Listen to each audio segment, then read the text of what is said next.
یہ جو سماوار آپ دیکھ رہے ہیں یہ صرف برتن نہیں، کشمیر کی وراثت ہے۔ اس کے اندر جو نون چائے تیار ہوتی ہے وہ کوئی عام چائے نہیں۔ آج بچوں کے ساتھ میں نے گڈرک سماوار روح کشمیر کی نون چائے تیار کی۔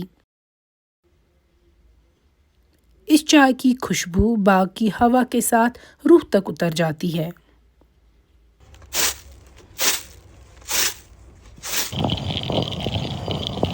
نون چائے کا ہر قطرہ ذائقہ عشق کا پیغام لاتا ہے۔ نون چائے کی اصلی پہچان ایک کشمیری ہی جانتا ہے، اس لیے ہم گڈرک سماوار نون چائے چنتے ہیں جس کی پتیاں تازگی کے ساتھ گہرا رنگ اور خوشبو دیتی ہیں۔ جب یہ چائے پیالی میں ڈالی جاتی ہے تو لگتا ہے زندگی نے ایک نیا سکون دیا ہو۔ یہ ہے کشمیری نون چائے جو صرف پی نہیں جاتی، ادب کے ساتھ محسوس کی جاتی ہے۔